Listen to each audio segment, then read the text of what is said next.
Well, I remember when it was the exact moment that I realized Donald Trump could win and would win the 2016 presidential election. I had made the mistake until that moment of following the narrative of the mainstream media that it was about Hollywood celebrities endorsing Hillary Clinton, or maybe it was about the emails and motivating conservatives. No. The moment when I understood how Donald Trump would win the Electoral College was from the most unlikely source, namely a left-wing schlep named Michael Moore, when he gave this speech in Michigan. Take a look. Whether Trump means it or not is kind of irrelevant because he's saying the things to people who are hurting. And it's why every beaten down, nameless, forgotten working stiff who used to be part of what was called the middle class loves Trump. He is the human Molotov cocktail that they've been waiting for. The human hand grenade that they can legally throw into the system that stole their lives from them. Well, I saw that and I thought, oh my God, that is exactly how it's going to happen. And Hillary Clinton didn't know it. The only Democrat ad I saw in the whole campaign that gave me a shiver, that made me think, oh my God, they might actually win, was this ad by the United States Steelworkers that got very little actual play. Remember this one? My name's Jack Tippold, and I've been a steelworker for 24 years. This election is a little bit different, and Donald Trump does talk a good game when it comes to China and Mexico. But let me tell you a little something about Donald Trump. The Chinese have been illegally dumping steel and aluminum into this country. The problem is that Donald Trump is buying this steel and aluminum, and he's using it in his projects. Now, Trump says he's going to rebuild the steel industry. That steel could have been made here in Indiana, Pennsylvania, or Ohio. Another thing, Donald Trump says our wages are too high. Let's see him go into one of our plants with his soft hands and work for a day, and then tell us our wages are too high. Donald Trump says he uses bankruptcy as a tool. I've seen what bankruptcy does to our brothers and sisters. I've seen them losing their houses and their cars, unable to provide food to put on their tables, can't pay their bills. We don't have a father that can give us $1 million and bail us out. Look, Donald Trump is nothing more than a boss. And when you go to pull that lever on November 8th, think if that's who you want as your boss.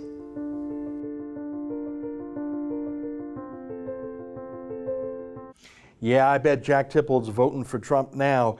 Well, what is this new Republican Party that cobbled together previously Democrat-voting blue-collar workers from the Rust Belt? How does a billionaire attract that kind of voter? Well, a man who I think has cracked the code is our friend Frank Buckley. He's a professor at George Mason University at the Scalia School of Law, and he's the author of the new book called The Republican Workers' Party, and he joins us now via Skype. Professor Buckley, great to have you back on the show. I should just say before we get started, your appearance discussing NAFTA and Chrystia Freeland's irritating Washington, D.C., that was very prescient because shortly after that, Donald Trump himself remarked on how much he didn't think Chrystia Freeland was a good fit for Canada.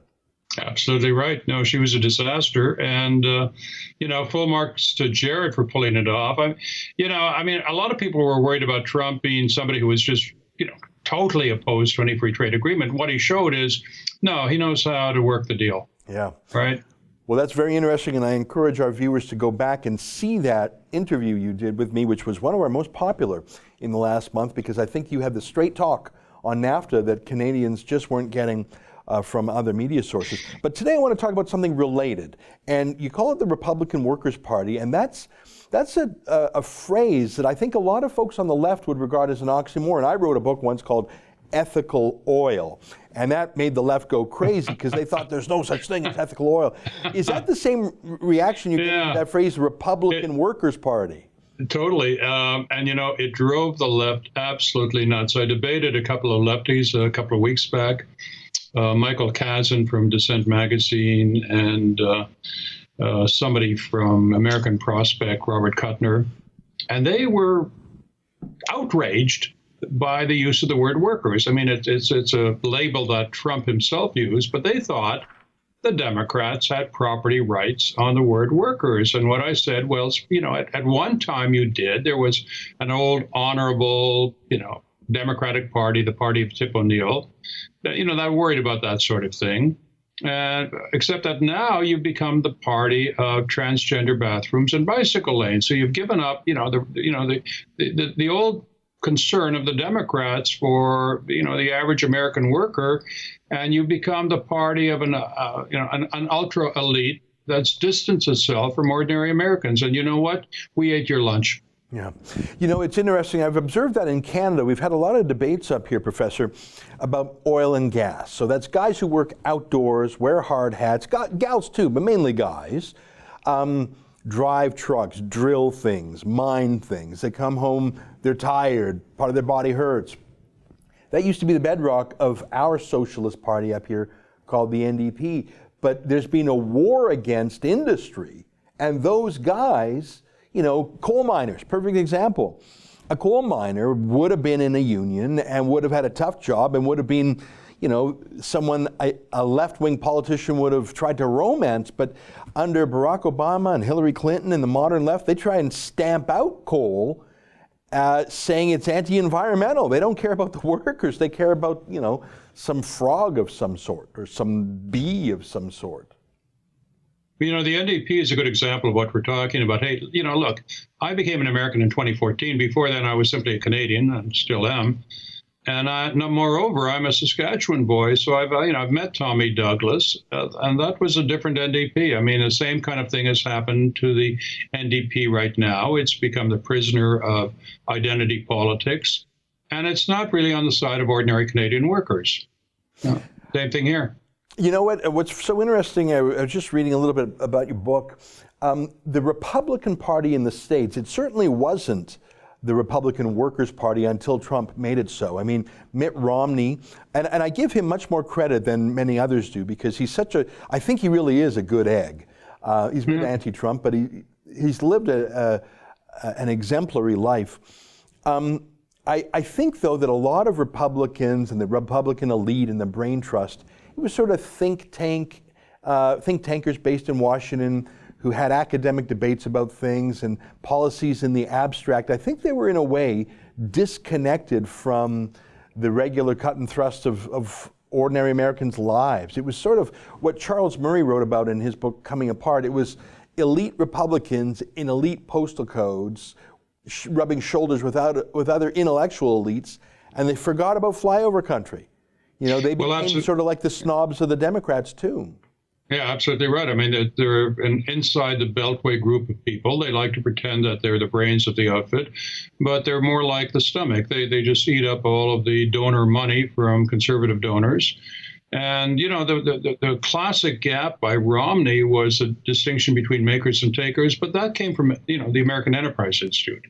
So they're around, they're still, getting all the money, but they're pretty much irrelevant in terms of the policies of the Republican Workers' Party. I mean, they really don't get it, nor does the Republican Party quite yet. Right? It's a party in shambles. Yeah.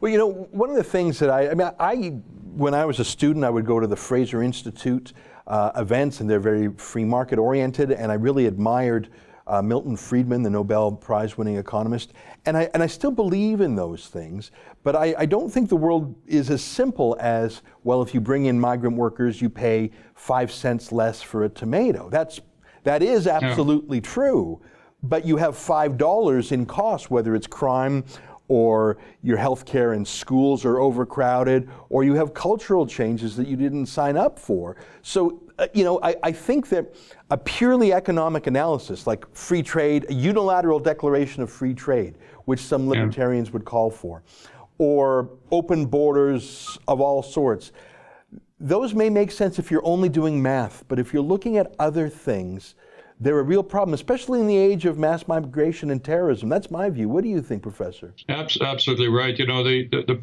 problem with the old Republican Party is it managed to convey a perfect adherence to libertarian principles, but at the same time, an indifference to people.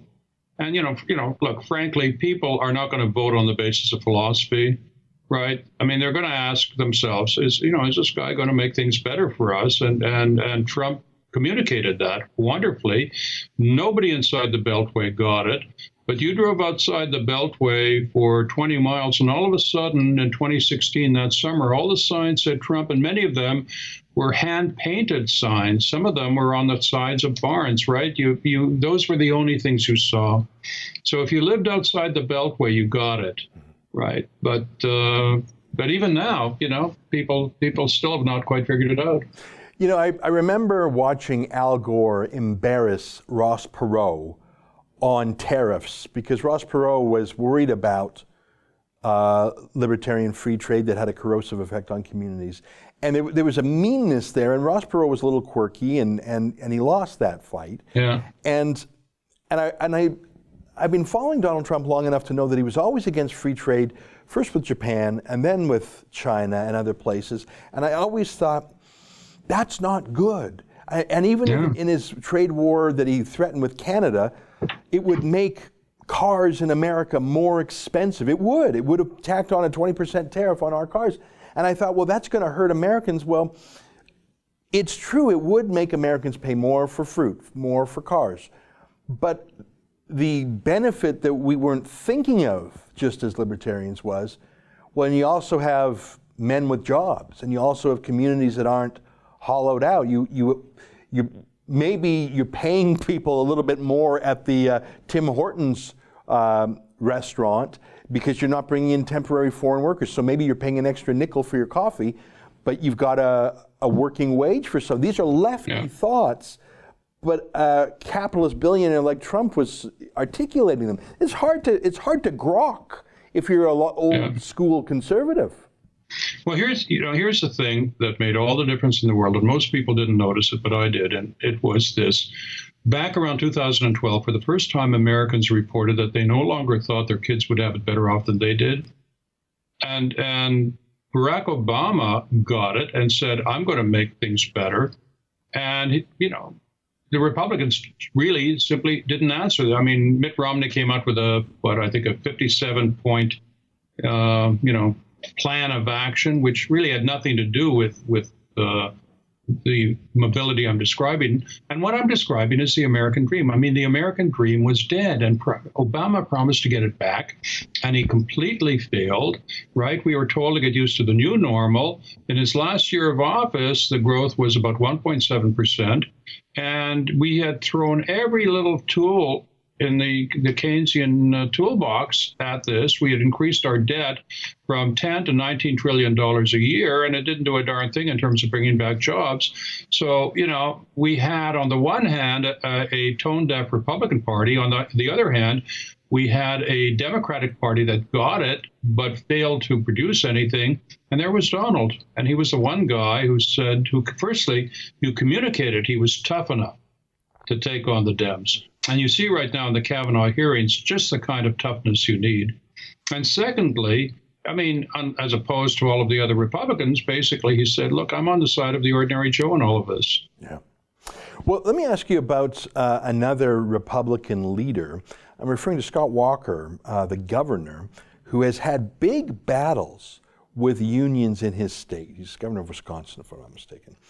And they've had a recall vote. I mean, he has been battling the unions. And one of his things was to end mandatory union dues. And you can imagine how hard the unions fought against that, because he basically collected their revenue for them. And when it was no longer mandatory, a lot of workers said, yeah, I don't want to pay money for that. I think that defunding or ending the mandatory powers of unions is absolutely important if any conservative's ever going to have a chance. How do you take away the unfair political tools of unions, like Scott Walker did, but also be friendly enough to unions to get the grassroots members to support you as a conservative? Well, okay, firstly, I worked in the campaign. I wrote speeches for the candidate and for his family. I advised on transition. So my book, The Republican Workers' Party, does give an inside view of what happened. And we discovered, or we decided early on, we're not going to beat up on private sector unions because these are our people. These guys are going to vote for our candidate. Right. Public sector, totally different. And in terms of Scott Walker, mostly we're talking about opposition from public sector unions.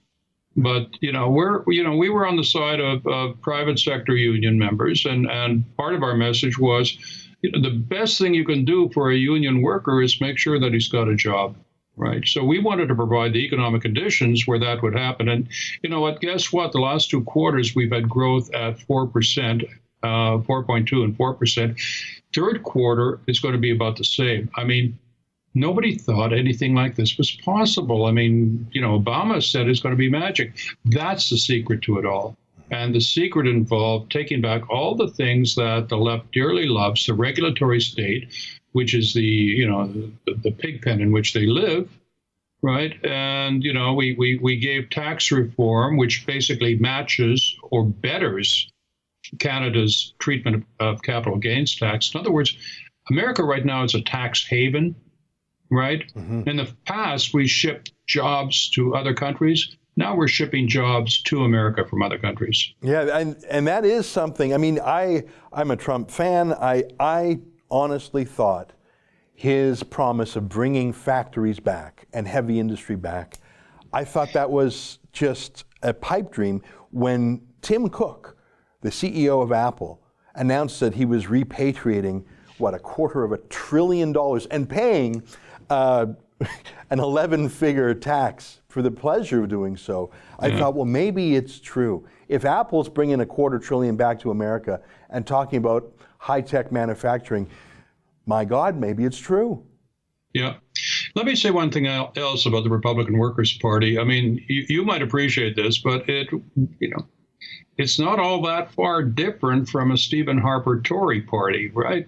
In the sense that, really early on in the campaign, people asked, oh, this is fine, Trump's all right. I had dinner with a guy from VP at the Charles Koch Institute. He said, yeah, but what about entitlements? And I thought, you idiot, you really don't get it. We're not going to go after entitlements. We're not going to touch Social Security. In the past, Republicans had all of these wonderful ideas about privatizing Social Security. And guess what? That was just nuts in terms of the electoral process. America has one of the most generous social safety nets in the world. And on a per capita basis, we're more generous than Canada. Okay, so we don't spend it wisely, okay, but we spend it in 100-odd federal programs as well as state and local, right? And there are things you can do about that, but what you don't do is give up on ordinary Americans. So, on one hand, the promise is we're going to give jobs to people who can work. And on the other hand, if somehow you're not able to work, we're going to look after you. We're not going to take things away. We are not one of those green eye shade Republicans of the kind you saw in the past who basically love to give money to the rich people. One thing that I would have liked to have seen, in fact, would have been in the tax reform package, would have been getting rid of some of the perks for the uber wealthy people in America. So, I mean, Steve Bannon wanted I think a 40% tax on people making more than $500,000 a year. That's a sort of kind of radical idea that the Trump people were supporting. And, so that we're coming from a very, Stephen Harper Tory place here. But the Trump effect, the Trump factor cannot be understated. I mean, the fact that not just rich, not just billionaire, but an extravagant, over-the-top, conspicuous consumption fellow, and who was in all the rap videos until about 3 years ago, who was all gold and ornate, that he would have a rapport with working men and women. That's what is so hard to figure out. No, it's not hard at all, because look, if you're just a regular Joe, you kind of resent it when a politician comes around and talks about how he likes pork rinds. Right. You kind of dislike it when, a guy who is an asset fund manager wears blue jeans and a flannel shirt. So he's putting you on. Right. Trump, on the other hand, he didn't stoop. He didn't condescend. He said, this is who I am. And people loved it. If you're a regular Joe, you appreciate people who just live their regular lives. They're not going to condescend to you. And I'll say one other thing about Trump, and that is, the people he loved hanging out with were construction people. I mean, this is a construction guy. Right. And on any project, he loved just going around talking to people, working, building his hotels. These were more his kind of people. I mean, he is not a Park Avenue liberal. He's not even close to that. And this is something regular, ordinary Americans from West Virginia, whatever, love. Yeah. It's funny. I think of the old joke, the rich are not like us. They have more money. Or the rich are just like us, but they have more money. As in, Trump is a regular guy who happens to be a billionaire and has a lot of chutzpah. I remember when early in his campaign, I think it was 2015, when he was asked, how much money do you have? And someone put a number to him. And I knew that any other politician would try and round it down. Oh, no, I'm not rich. Trump did the opposite. He said, I'm worth way more than that. Yeah, way right. more. And I thought, that's the opposite of what every handler would try and do. They would try and take the plutocrat out of him. That's what they tried with Mitt Romney. Trump went the other direction. And I think people said, right on, not only is that honest, it's entertaining. And maybe he's turning something that the rest of us thought was embarrassing. I'm successful. He's saying, I'm not embarrassed to be successful. And the guy who would say, I'm not embarrassed to be a billionaire would also say, I'm not embarrassed to support coal, which had been made uncool. I'm not embarrassed to support industrial things to get out of the Paris global warming scheme. All these fashionable TED Talk circuit things, the stuff that Chrystia Freeland is so expert at, that they think is so uncool. Trump loves that stuff. I think you're right. I think he loves dirt and wood and stones and digging and stuff like that, and hard hats. I've seen pictures of him in a hard hat, and it doesn't look fake. Yeah, that he got started rebuilding the skating rink at Rockefeller Center right now. It was going to take 10 years, and he did it in a couple of months. I mean, he likes getting his hands dirty that way. I'll say something else about the kind of people who supported him. There's this one county in America which is sacred ground for the left. It's Harlan County, Kentucky. It's where the series Justified is set. But it's also the site of the Union War in the 1930s, unions against bosses, United Mine Workers. Mm-hmm. And Pete Seeger wrote a song about this called Which Side Are You On? Oh, yeah. Well, Harlan, I mean, it's heavy-duty left-wing stuff. Harlan County voted 85% for Trump in 2016. Wow. I didn't know that. It's very. I know that song. I've heard Billy Bragg sing it. It's a chilling song. Which side are you on, boys? It's a hell of a song. It's our song. Yeah, I didn't know that. I thought that was Billy Bragg's song. He's a communist. Well, no, it has all those left-wing associations, but it is a song for the Trump campaign. Isn't that interesting? Which side are you on, boys? Well, we are on the side of the workers, and we're not on the side of people inside the Beltway here. Yeah. You've been very generous with your time, and I thank you for that. I really enjoyed our last conversation, so thank you for letting me stretch this one out. The book is The Republican Workers' Party. We'll have a link to the Amazon page below this video so folks can buy it. I have two more questions for you, Professor. One is, I believe that the promise of the wall was the most meaningful thing Trump did. And I used to say, and I haven't said it recently, but I just haven't thought about it. I used to say, if Trump doesn't build the wall, no matter what else he does, he loses. If Trump does build the wall, no matter what else he does, he wins. Now, I'm not sure if I believe that math anymore, but I did say that quite a bit last year. I think the wall is a bunch of things. I think it is stopping illegal immigration, so it's a crime statement. It's a statement about protecting jobs for American workers from being undercut by cheap illegal labor. I think it's worries about demographic change and cultural change and law breaking. But I think it's also proof, tangible proof, that the guy's a builder, not just a talker. So to me, it's all those things. It's a symbol, and you can test it. Is the wall built, yes or no? It's not some vague, abstract paper thing. What's up? Because Trump is coming up on his second year of it since his election, and there's no wall. And don't tell me those little test sites of a few meters is a wall. There's no wall. There's no wall, but you know something? The wall, you're right, was a symbol for a whole bunch of things. And mostly it was a symbol for a completely broken immigration system, which involves not just illegal, but also legal immigration. Very early on in the campaign, I had written a previous book. I had a whole chapter on how crazy our immigration system is and how the way to do it is to adopt the Canadian system. And Trump publicly praised the book for specifically immigration. The immigration plan that he came up with, proposed by Senator Cotton and Perdue, is the Canadian system, right? And it was great because people would say racist, racist, racist. Yeah. The answer was, "Wait, this is Canadian. Now, how can you say this, right?" I mean, it is. The key is in this, as in all things, will this make the American people better off? Yeah, it's interesting. Real simple. I think most by far, I would bet you that fewer than, I bet you 1% of Canadians know that Trump has remarked with admiration on our immigration system. I don't think any Canadian, I've never heard it discussed in Canada. I've seen that from time to time in America. No Canadian says that because that's contrary to all our preconceptions about Trump. I'll make 2 points. Number one, Tom Cotton was liaising with Harper's immigration people and drafting it. And number two, you may be right about Canadians not knowing it, because when I kind of made that point in a CBC interview, I had to walk off the set, basically, because the interviewer was so obnoxious. Yeah, I remember that. That's CBC. Yeah. Here, let me just take 30 seconds and show our viewers. You're talking about Rosemary Barton. You've had a couple appearances. I enjoyed your one with Reshmi Nair when she was just stunned that anyone could think that Chrystia Freeland was less than a warrior princess. But this is the one I think you're referring to. It's you with Rosemary Barton, and she gave you a little bit of a lecture. Here, just a reminder for our viewers.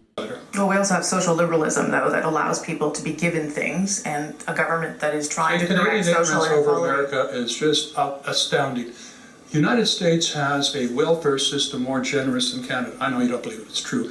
America has 72 different federal welfare schemes. It has a host of state ones. In terms of welfare per GDP, it is, I think, the second most generous country in the world. Okay, so it does all that. When was the last time you lived in Canada, Mr. Buckley? Last time I lived in Canada was about 25 years ago. Right. So forgive me if I know more about the country than you. Thank you for your time. I appreciate it. That's Frank Buckley. Hope you learned something. Thank you. Coming up.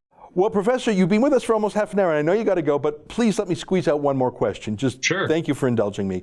I'm so glad you told me the story about Harlan County, Kentucky, and I'm going to research that and try and learn about it because it's very interesting. And that song, "Which Side Are You On," is a very powerful song for many reasons.